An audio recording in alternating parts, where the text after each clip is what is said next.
Hello traders, welcome to my channel. இன்னைக்கு இந்த வீடியோவில் நம்ம எதை பார்க்க போகிறோம் அப்படின்னா, ஒரு வீக்லி அனாலிசிஸ் தான். சின்னதாக ஒரு கிளான்ஸ் வந்து பார்க்க போகிறோம். என்னென்ன அசட் அப்படின்னா, bank Nifty index, Nifty 50 index and gold. ஓகேங்களா? ஃபாரெக்ஸ் கோல்டு வந்து பார்க்க போகிறோம். ஸோ சின்னதாக வீடியோ வந்து ஷார்ட்டாக இருக்கும். இது ஓவரால் அனாலிசிஸ் தானே தவிர எக்ஸாக்டாக டே ட்ரேடிங்க்கான அனாலிசிஸ் கிடையாது. ஸோ அதுக்கு முன்னாடி நம்ம சேனலை இப்போ தான் ஃபஸ்ட்டாக வரீங்க அப்படின்னா நம்ம சேனலை சப்ஸ்கிரைப் பண்ணி ஃபாலோ பண்ணிக்கோங்க. ஸோ நம்ம சேனலில் SMC concept and price action எல்லாமே நான் லேர்ன் பண்ணதை அந்த நாலேஜை வந்து வெளியில் ஷேர் பண்ணிக்கிட்டு இருக்கேன் இதில். ஸோ தேவைப்படுறவங்க ஃபாலோ பண்ணி பார்த்துக்கலாம். ஓகே, ஃபஸ்ட்டு வந்து நம்ம பேங்க் நிஃப்டி பார்த்துருவோம். பேங்க் நிஃப்டியில் ஒரு மேஜரான டவுன் ட்ரெண்டு தான் போயிட்டுருக்கு. ஸோ ஆஃபீஸில் எல்லாத்துக்கும் வந்து தெரியும் மார்க்கெட் வந்து டவுன் ட்ரெண்ட் போயிட்டுருக்கு அப்படின்னு சொல்லி. ஸோ மார்க்கெட் அடுத்ததாக நமக்கு வந்து புல்பேக் ஆகுவானா அப்படின்னு பார்த்தோம்னா, மார்க்கெட் வந்து அடுத்ததாக வந்து புல்பேக் ஆவானா அப்படின்னு சொல்லி பார்த்தோம்னா வாய்ப்பு கம்மியாக தான் இருக்குது. ஓகேவா? ஏன்னா மார்க்கெட் வந்து இந்த இடத்துல ஒரு 1 ஹவரில் ஒரு சேஞ்ச் ஆஃப் கேரக்டர் கொடுத்துருக்கான். அடுத்ததே வந்து மார்க்கெட் வந்து கீழே வந்துட்டான்.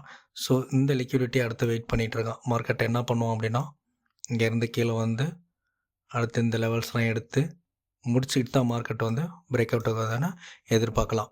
ஓகேவா? ஸோ நான் கீ லெவல்ஸ் மட்டும் சொல்கிறேன். கீ லெவல்ஸ் மட்டும் இருந்ததுன்னா ஓகே. மார்க்கெட் வந்து ஏன் இங்கே இவ்வளோ தூரம் கீழே வந்திருக்கு அப்படின்னா, சின்னதாக ஒன்றும் கிடையாது. இங்கே இருக்கிற ஃபேர்வேல் லெவலில் மார்க்கெட் வந்து ட்ரிகர் ஆகிருக்கான். ஓகேவா? இந்த இடம் வந்து ஒரு ரெசிஸ்டன்ஸ் ஜோனாக ஆக்ட் ஆகிடுச்சு. ஸோ ட்ரிகர் ஆகி கீழே வந்துட்டான். இப்போது கீ லெவல்ஸ்னால் ஒன்றும் பெருசாக கிடையாது. வழக்கம் போல் சப்போர்ட் அண்ட் ரெசிஸ்டன்ஸ் தான். மார்க்கெட் வந்து ஓவராலாக மேஜராக கீழே வரத்துக்கு 47,920 வரைக்கும் லெவல் கீழே வரதுக்கான வாய்ப்பு அதிகமாக இருக்குது. இப்போ இருக்கிற மார்க்கெட் ஜோனே ஒரு ஸ்ட்ராங்கான சப்போர்ட் ஜோனுன்னு வந்து சொல்லலாம். அதாவது 48,867 இந்த லெவலே வந்து நமக்கு ஸ்ட்ராங்கான ஒரு சப்போர்ட் ஜோன் தான். இதிலேருந்து மார்க்கெட் வந்து புல்பேக் ஆகிறதுக்கான வாய்ப்புகள் இருக்குது. சப்போஸ் ஆச்சுன்னா நமக்கு வந்து ஒரு பிரேக் அவுட் எதிர்பார்க்கலாம். அதாவது inner trend line break out எதிர்பார்க்கலாம். Inner trend line break out எதிர்பார்க்கலாம். ஓகேவா? இந்த ட்ரெண்ட் லைன் வந்து இங்கே பிரேக் ஆச்சுன்னா மார்க்கெட்டை வந்து ஹை அடுத்தது இந்த ஹையை வந்து தூக்கிறதுக்காக பார்ப்போம். அடுத்த ஹை ஃபஸ்ட் லெவல், அடுத்த ஆர்டர் பிளாக் இங்கே இருக்குது, இங்கே அடுத்த லெவல் இங்கே. இதோ ஃபைனலாக தான் வந்து 50,500 வரைக்கும் மார்க்கெட் மூவ் ஆகிறதுக்கான சான்சஸ் இருக்குது. ஸோ இந்த 50,500 வந்து பிரேக் அவுட் பண்ணால் மட்டும்தான் மார்க்கெட் அப் ட்ரெண்ட் திரும்புகிறான் அப்படின்னு சொல்லி அர்த்தம். ஸோ அது வரைக்குமே மார்க்கெட்டை வந்து டவுன் ட்ரெண்டு தான்.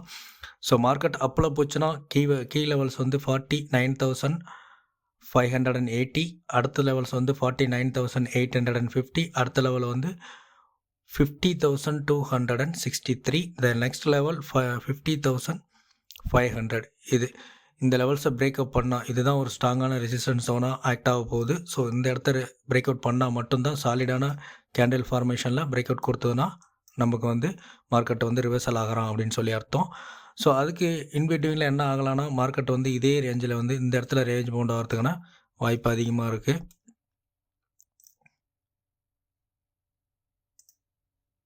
ஸோ இந்த லெவல்ஸ் தான் மார்க்கெட் வந்து இங்கேயே வந்து சுற்ற ஆரம்பிச்சிருவான். ஓகேவா?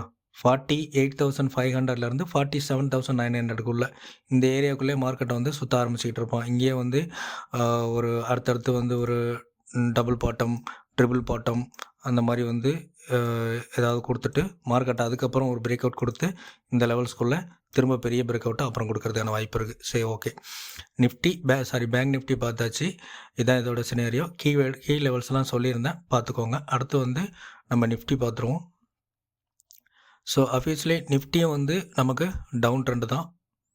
எதுவும் பெருசாக வந்து நமக்கு இருக்க போகிறதில்ல. நம்ம இதில் எதுவும் சேஞ்ச் ஆக போகிறது கிடையாது. நமக்கு ஃபுல்லாகவே வந்து மார்க்கெட் வந்து டவுன் ட்ரெண்டில் தான் போயிட்டுருக்கு. ஸோ இதில் எங்கேயாவது பிரேக் அவுட் கிடைக்குமா அப்படின்னு சொல்லி பார்க்கோம் அப்படின்னா, வாய்ப்புகள் இதுலேயும் வந்து பிரேக் அவுட் கிடைக்கிறதுக்கு நாளைக்கே கிடைக்கிறதுக்கு வாய்ப்பு கம்மி. ஆனால் இந்த வீக்ஸில் வந்து சப்போஸ் பிரேக் அவுட் கிடைக்கிறதுக்கான வாய்ப்புகள் இருக்குது. அது இல்லைன்னுலாம் சொல்ல முடியாது. ஓகேவா? ஸோ இந்த லெவல் 23,150 இந்த லெவலை வந்து மார்க்கெட் ஒரு பிரேக் அவுட் பண்ணிச்சுன்னா அடுத்தது இந்த பெரிய ட்ரெண்ட் லைன் பிரேக் அவுட் பண்ணுறதுக்கான வாய்ப்பு அதிகமாக இருக்குது. ஸோ நமக்கு இங்கே ஒரு டபுள் பாட்டம் கொடுத்துட்டு சப்போர்ட் ஜோனாக ஆக்ட் ஆகிட்டுருக்கு. அதாவது 22,764 இந்த ப்ரைஸ் ரேஞ்ச் வந்து நமக்கு ஒரு டபுள் பாட்டம் கொடுத்துருக்கு. இங்கே லிக்விடிட்டி எடுத்திருக்கான். ஓகேவா, அங்கே நல்லா பார்த்தா தெரியும். ஸோ கீழே வந்து விக்ஸில் லிக்விடிட்டி நமக்கு வந்து எடுத்துகிட்டு தான் போயிருக்கான், விட்டுட்டு போகலை. ஸோ சின்னதாக பாருங்கள், இங்கே பாருங்கள் வந்து விக்ஸ் கொஞ்சம் அடிச்சுட்டு தான் போயிருக்கான். ஸோ அப்படி மார்க்கெட் போகும்போது அடுத்த லெவல்ஸை வந்து மூவ் பண்ணுறதுக்காக சான்சஸ் அதிகமாகவே இருக்குது. ஸோ இங்கே வந்து நமக்கு ஒரு சேஞ்ச் ஆஃப் கேரக்டர், இதில் ஒரு சேஞ்ச் ஆஃப் கேரக்டர் கொடுத்துட்டோம் அப்படின்னா மார்க்கெட் அப் ட்ரெண்ட் போகும். ஸோ அதுக்கும் இடையிலேயே வந்து நமக்கு இங்கே இன்னொரு லெவலும் இருக்குது. 23,000 வந்து இந்த லெவலையும் வந்து பிரேக் அவுட் பண்ணும். ஸோ மார்க்கெட் வந்து அடுத்தது என்ன பண்ண போகிறோம் அப்படின்னா, இந்த சப்போர்ட் ஜோன் கண்டினியூவேஷன் ஆகிடுச்சு அப்படின்னா இங்கே ஒரு சேஞ்ச் ஆஃப் கேரக்டர் கொடுத்து இதில் வந்து அடுத்த மார்க்கெட் இங்கேருந்து இப்படி திரும்பிடுவோம். ஓகேவா, இந்த ரேஞ்ச் பவுண்டில் தான் மார்க்கெட் வந்து இப்போ வரப்போகிற வாரத்தில் இது ஆக போகுது. So key levels, first key level வந்து 22,750, இதுதான் சப்போர்ட் ஜோன். அடுத்து நெக்ஸ்ட்டு ரெசிஸ்டன்ஸ் ஜோன் 23,000 வச்சுக்கோங்க, round number more powerful. So 23,000. So next வந்து நமக்கு 23,196. ஸோ அடுத்து வந்து 23,200. ஓகே, நமக்கு அடுத்த லெவல் வந்து நமக்கு இங்கே இருக்குது. ஸோ இங்கே இருக்கிற ஃபேர் வேல்யூ கேப் இருக்குது பார்த்தீங்களா, அந்த ஃபேர் வேல்யூ கேப்பில் நமக்கு மேலே வந்து ஒரு ரெசிஸ்டண்ட்டாக ஆக்ட் ஆகிறதுக்கான வாய்ப்பு இருக்குது. ஏன்னா மார்க்கெட் வந்து அவ்வளோ தூரம் வந்து ட்ரிகர் ஆகும். ஸோ மார்க்கெட் வந்து ட்ரிகர் ஆகிறான்னா இங்கே மிட்டிகேட் ஆகிடுச்சுன்னா கன்ஃபார்மாக மார்க்கெட் வந்து கீழே போகிறதுக்கான மேக்ஸிமம் பாசிபிலிட்டி இருக்குது.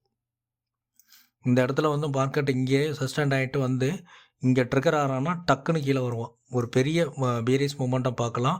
ஸோ இந்த ட்ரெண்ட் லைனும் இந்த ஃபேர் வேல்யூ கேப்பு இதோட இந்த ரெசிஸ்டன்ஸ் ஒன்று இது மூணுமே வந்து மிட்டிகேட் ஆகுது. அதாவது 23,400 23,412 இந்த லெவலில் வந்து மார்க்கெட் வந்து இப்போ நம்ம ட்ரா பண்ணி வச்சுருக்கிற மாதிரியே வந்து ட்ரிகர் ஆகுது அப்படின்னா மார்க்கெட் வந்து ஒரு விக்ஸ் ஒரு லிக்விடிட்டி மேலே வச்சுட்டு வைப் பண்ணிட்டு கீழே வந்து கேண்டில் க்ளோஸ் கீழே வச்சானா மார்க்கெட்டை வந்து கன்ஃபார்மாக வந்து பேரியஸ் ஆயிடுவான். ஸோ இதுதான் வந்து அந்த லெவல்ஸ் எல்லாமே. ஸோ 3 லெவல்ஸ் வந்து நான் கொடுத்துட்டேன், ஆல்மோஸ்ட் 4 லெவல்ஸ் கொடுத்துட்டேன். ஓகே, ஃபஸ்ட் லெவலில் திரும்ப சப்போர்ட் ஜோன் வந்து 22,750, செகண்ட் வந்து 23,000, அடுத்து 23,200, 23,400, 23,600 இது எல்லாமே ரெசிஸ்டண்டாக இருக்கும். சரி, சப்போர்ட் இதையும் பிரேக் அவுட் ஆகிடுச்சுன்னா அடுத்த சப்போர்ட் எங்கே இருக்குது அப்படின்னு சொல்லி பார்த்தோம்னா 700 வந்து மார்க்கெட் ரன் ஆகிட்டு இருக்கு. நம்ம அதையும் பிரேக் அவுட் பண்ணிட்டோம் அப்படின்னா இந்த சப்போர்ட் லைன் இதுதான் வந்து சப்போர்ட்டாக நமக்கு ஆக்ட் ஆகும். ஸோ இங்கே ஃபேர் வேல்யூ கேப் இருக்குது. ஸோ அந்த இங்கே பிரேக் அவுட் கொடுத்துருப்பான், இங்கே வந்து சஸ்டைன் பண்ண மாட்டான். இதை வந்து சாலிடாக ஒரு பிரேக் அவுட் கொடுத்துட்டு அதாவது 22,170 22,150 வந்து நமக்கு ஒரு ஆர்டர் வந்து ட்ரிகர் ஆகிட்டு திரும்ப possible to go upside. ஓகேவா, இந்த 2 லெவலும் வந்து சப்போர்ட்டாக ஆக்ட் ஆகும். மேக்ஸிமம் இதுக்கப்புறம் மார்க்கெட் கீழே வர்றது அப்படிங்கிறது கொஞ்சம் டவுட்டு தான், இன்னும் கிராஷ் ஆகிறதுக்கான வாய்ப்பு கிடையாது. ஓகேவா, ஸோ அதுக்கேற்ற மாதிரி பார்த்து ட்ரேட் பண்ணிக்கோங்க. ஸோ அடுத்து வந்து நம்ம கோல்டு பார்த்துருவோம்.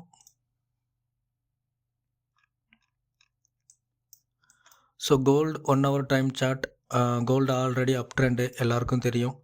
மார்க்கெட் வந்து கோல்டு வந்து அப் ட்ரெண்டில் தான் போயிட்டுருக்கு அப்படின்னு சொல்லி இப்போது அப் ட்ரெண்டில் தான் போயிட்டுருக்கு, மார்க்கெட் வந்து அப்பில் போயிட்டுருக்கிறதுனால. ஸோ இன்னர் ட்ரெண்ட் வந்து நமக்கு 1 hour டைம் ஃப்ரேமில் டவுன் ட்ரெண்ட் இருக்குது. இது வந்து ஒரு சேட் பேட்டர்னை வந்து நமக்கு சொல்லும், சேட் பேட்டர்னை வச்சு பார்க்குறவங்களுக்கு தெரியும். ஒரு டைமண்ட் சேட் பேட்டர்ன். ஓகேவா, இது பிரேக் அவுட் ஆகிட்டு கீழே வரதுக்கும் சான்சஸ் இருக்குது, பிரேக் அவுட் ஆகிட்டு மேலே போகிறதுக்கும் சான்சஸ் இருக்குது. இதுதான் இந்த டைமண்ட் பேட்டர்ன். ஓகேவா, ஸோ இங்கே பிரேக் அவுட் கொடுத்துச்சுன்னா மார்க்கெட் கண்டினியூ டு கோ அப்பில் இருக்கும். அடுத்து டவுன் வயர்ஸில் பிரேக் அவுட் கொடுத்துச்சுன்னா நமக்கு ஃபஸ்ட்டு சப்போர்ட் ஜோனு இங்கே இருக்கும் 2,899, 2,900 வச்சுக்கோங்க. இந்த லிக்விடிட்டி ஏரியா இது ஃபுல்லாகவே வந்து நமக்கு சப்போர்ட்டாக ஆக்ட் ஆகும். மார்க்கெட் வந்து கீழே வர்றதுக்கும் வாய்ப்பு இருக்குது. கீழே எவ்வளோ தூரம் வரும் அப்படின்னா இங்கே இருக்கிற ஃபேர் வேல்யூ கேப்பை எடுக்கிறதுக்காக மார்க்கெட் வருவோம். ஓகேவா, 2900 2900 ஓகே சாரி முன்ன 20,000 சொல்லியிருப்பேன். 2900 வந்து மார்க்கெட் வர்றதுக்கான வாய்ப்பு இருக்குது. இந்த ஃபேர் வேல்யூ கேப்பில் இந்த ஆர்டர் பிளாக்கு வந்து நமக்கு ஒரு பெரிய சப்போர்ட் ஜோனாக இருக்கும். நான் இந்த ப்ரீவியஸாக இருக்கிற விக்ஸ் எடுத்துக்கிறேன், இந்த பின்பார் எடுத்துக்கிறேன். இந்த பின்பார் இன்னும் கொஞ்சம் பவர்ஃபுல்லாக இருக்குது. ஏன்னா இங்கே முன்னாடி இருக்கிற ஃபேர் வேல்யூ கேப்பை இந்த பின்பார் எடுத்துட்டான். ஸோ இந்த பின்பார் தான் ஆர்டர் பிளாக்காக வந்து ஒர்க் ஆக போகுது. ஸோ மார்க்கெட் என்ன பண்ணுவோன்னா, இங்கே பிரேக் அவுட் கொடுத்தான் அப்படின்னா இங்கே கொஞ்சம் வந்து டேப் பண்ணி மேலே போய்ட்டு திரும்ப இந்த இடத்துல இங்கே இருக்கிற இங்கே இருக்கிற சப்ளைஸ் எல்லாத்தையுமே வந்து வைப் பண்ணி டிமாண்ட்ஸை வந்து இங்கே இருக்கிற டிமாண்ட்ஸ், அதாவது ஆர்டர் ஃபில்லிங் ஏரியா, அதாவது சப்போர்ட் ஏரியா, இந்த ஏரியாவை வந்து மார்க்கெட் ஃபில் பண்ணிவிட்டு இங்கேருந்து மார்க்கெட் திரும்ப ஒரு பெரிய பிரேக் அவுட் கொடுத்து அடுத்த ஹையர்ஸில் வந்து மேலே போகிறதுக்கான வாய்ப்பு இருக்குது. ஸோ இதோட கீ லெவல்ஸ் அப்படின்னு பார்க்கும்போது ஃபஸ்ட்டு கீ லெவல் நமக்கு சப்போர்ட்டை வந்து மார்க் பண்ணிடுவோம். இப்போ இருக்கிற இந்த support 2923, then second support 2900, then third support 2890, then fourth 2879. Okay, அடுத்து வந்து ரெசிஸ்டன்ட் லெவல்ஸ் அப்படின்னு பார்த்தோம்னா ஆப்வியஸ்லி இதோட வீக் ஸ்விங் ஹைஸ், ஓகேவா, ப்ரீவியஸ் ஹைஸ் எல்லாமே ரெசிஸ்டன்ட் 2940. நெக்ஸ்ட்டு வந்து நமக்கு 2954. இது வந்து பிரேக் அவுட் பண்ணுறது. இப்போது நிறைய பேர் ட்ரெண்ட் லைன் போடுறவங்க இந்த இடத்துல வந்து பிரேக் அவுட் பார்த்துருப்பீங்க. பிரேக் அவுட் ஆகிடுச்சி, ரீடெஸ்ட் ஆகிடுச்சி அப்படின்லாம் பார்த்துருப்பீங்க. இந்த இடத்துல ஒரு ஃபேர் வேல்யூ கேப் இருக்குது, அடுத்து புல் ஆகும். புல் ஆகிறது என்ன ஆகும்னா, இங்கே இருக்கிற ஆர்டர்ஸ் எல்லாம் லிக்விடிட்டி ஆல்ரெடி வைப் பண்ணிட்டான். ஸோ இந்த புல் வந்து நமக்கு எப்படி இருக்கணும்னா, சாலிட் கேண்டில் ஃபார்மேஷன்றதுனா மார்க்கெட்டை அடுத்தடுத்து கொஞ்சம் புஷ் பண்ணுறதுக்கு மேலே போவான். திரும்பவும் இதே மாதிரி விக்ஸ் வைக்கிறான்னா மார்க்கெட் வந்து சடனாக கீழே வந்துடுவான். இந்த பிரேக் அவுட் ஃபெயிலியர் ஆயிரும். ஓகேவா. ஸோ மேக்ஸிமம் வந்து மார்க்கெட் வந்து ஓவர் பாட் ஆகிட்டு மேலே தான் இருக்குது. ஸோ இப்போ என்ன ஆகலாம் அப்படின்னா, சடனாக மார்க்கெட் ரிவர்சல் ஆகிறதுக்கான வாய்ப்பு இருக்குது. ஸோ கோல்டு வந்து சேஃப் ட்ரேடாக பண்ணுங்கள். ஸோ அவ்வளோதான் ஃப்ரெண்ட்ஸ். மீண்டும் அடுத்த வீடியோவில் சந்திக்கலாம். வீடியோ பிடிச்சிருந்தா லைக் பண்ணுங்கள், ஷேர் பண்ணுங்கள், சப்ஸ்கிரைப் பண்ணுங்கள். கமெண்டில் வந்து நான் ஏதாவது தப்பாக சொல்லியிருந்தாலோ, இல்லை அனலைசிஸ் தப்பு இருந்தாலோ, இல்லை உங்களுக்கு ஏதாவது டவுட் இருந்தாலும் கமெண்டில் சொல்லுங்கள். நான் வந்து கமெண்ட்லேயே ரிப்ளை பண்ணுறேன். Bye friends.